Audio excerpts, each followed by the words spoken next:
Hello friends, मैं पायल। क्या आप लोग जानते हैं, अगर इस दुनिया से इंडक्शन मोटर को और एसी यानी ऑल्टरनेटिंग करंट को ही हटा दिया जाता तो क्या होता।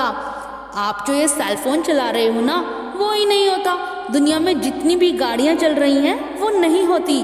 रेडियो ना होता, टेलीविज़न ना होता, यहाँ तक कि रोशनी ही ना होती, तो कैसी होती हमारी लाइफ। सोचिए, इमेजिनेशन करना भी मुश्किल हो रहा है ना दोस्तों। ऐसा बिल्कुल होता अगर निकोला टेस्ला नहीं होते।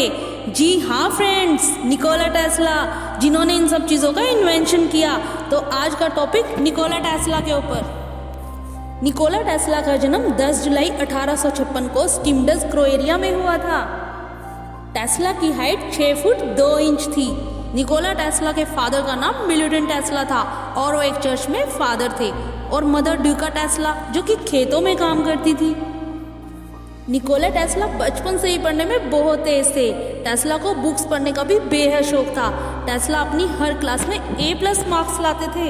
यहाँ तक कि अपनी क्लास के आगे की क्लास का सॉल्यूशन भी अपने माइंड में ही वो बिना किसी पेपर पेन के सॉल्व कर लेते थे, जिससे उनके टीचर्स को ये लगता था कि टेस्ला चीटिंग कर रहे हैं। टेस्ला ने अपनी हाई स्कूल की पढ़ाई कंप्लीट करने के बाद आगे पढ़ने की सोची। उस समय में हाई स्कूल पास करना बहुत बड़ी बात मानी जाती थी। उस समय में आर्मी की एक जॉब निकली।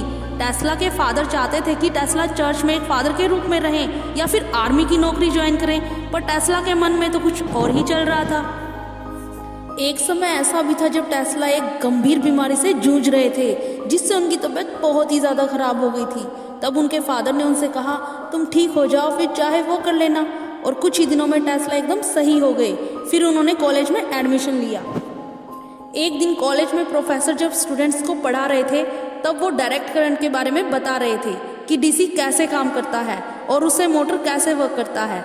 उस पर टेस्ला ने बोला कि सर, इसको अगर एसी से चलाया जाए तो ये और भी अच्छे से वर्क करेगा, जिस पर प्रोफेसर को बहुत ज़्यादा गुस्सा आया और उन्होंने टेस्ला को एसी से मोटर कनेक्ट करके दिखाया और कहा कि ये देखो, ये एसी से वर्क नहीं करता।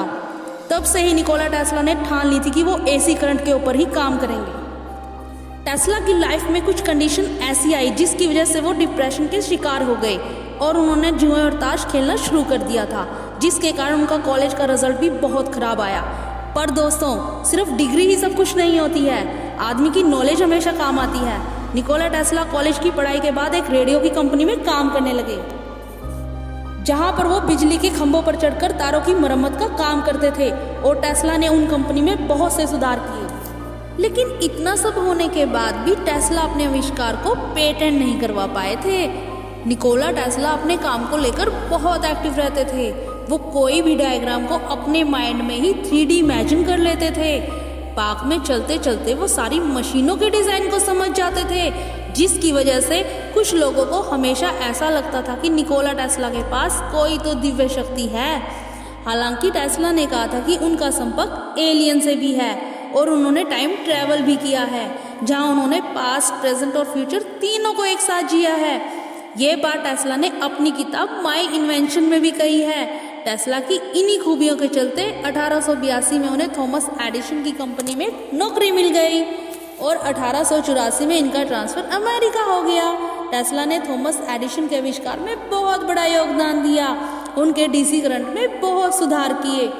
उसके बाद टेस्ला ने एसी करंट पर काम किया और अपनी खुद की कंपनी खड़ी की, और लोगों को दूर दूर तक बिजली सस्ते दामों में पहुंचाने लगे, जो कि आज तक उसी सिस्टम से हमें बिजली मिलती आ रही है।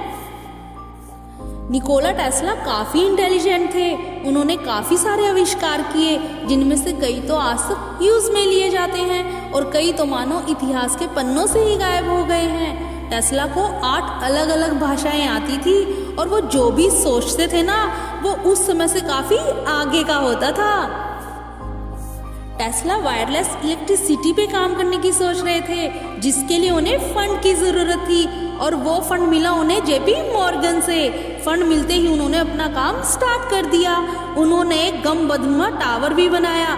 जेपी मॉर्गन को जब पता चला कि टेस्ला वायरलेस इलेक्ट्रिसिटी पे काम करने के बाद लोगों तक फ्री में इलेक्ट्रिसिटी देने वाले हैं, तो उन्हें फंड देना बंद कर दिया। टेस्ला ने फंड के लिए उन्हें काफ़ी सारे लेटर भी लिखे, लेकिन उन्हें कोई रिप्लाई ही नहीं मिला और धीरे धीरे गरीबी के कारण उन्हें 1905 में प्रोजेक्ट को बंद करना पड़ा। उनके टावर को 1918 में जेपी मॉर्गन ने गिरा दिया। पर टेस्ला के आविष्कारों का आधार उनकी कल्पना शक्ति होती थी और इसी के चलते उन्होंने 1034 में डेथ बीम नामक एक प्रोजेक्ट में काम करना शुरू किया। ये आविष्कार काफी एडवांस साबित होता अगर ये पूरा होता। इस इन्वेंशन से दुश्मन के जहाज को 250 मील दूर से भी 10,000 जहाजों को एक झटके में खत्म कर दिया जा सकता था, पर फंड की कमी के कारण ये भी पूरा नहीं हुआ। अपने साल के अंतिम दिनों में टेस्ला थॉट कैमरा पर काम कर रहे थे। ये एक ऐसा कैमरा होता है जो हमारे थॉट को एक पिक्चर में कन्वर्ट कर देता है, पर ये आविष्कार भी नहीं पूरा हुआ। टेस्ला के आविष्कार भी आइंस्टाइन और एडिसन से कम नहीं थे, पर टेस्ला का उद्देश्य पैसा कमाना ना होकर साइंस पर काम करना था और दुनिया के लिए जीना था। इसी कारण वो हमेशा आर्थिक रूप से कमजोर ही रहे। अपने आखिरी के दिन उन्होंने बड़ी ही गरीबी में बिताए और 7 जनवरी 1943 को 86 साल की उम्र में टेस्ला ने गरीबी में इस दुनिया को अलविदा कह दिया। दोस्तों, टेस्ला ने जितना इस दुनिया के लिए किया उन्हें उतना नाम और इज्जत नहीं मिली। टेस्ला जी से हम एक चीज और सीख सकते हैं, वो ये कि हम जो सोच सकते हैं ना, वो हम डेफिनेटली कर सकते हैं। मिलूंगी अगली वीडियो में एक और नए टॉपिक के साथ। तब तक के लिए अलविदा, हंसते रहिए और हमारे चैनल के साथ जुड़े रहें।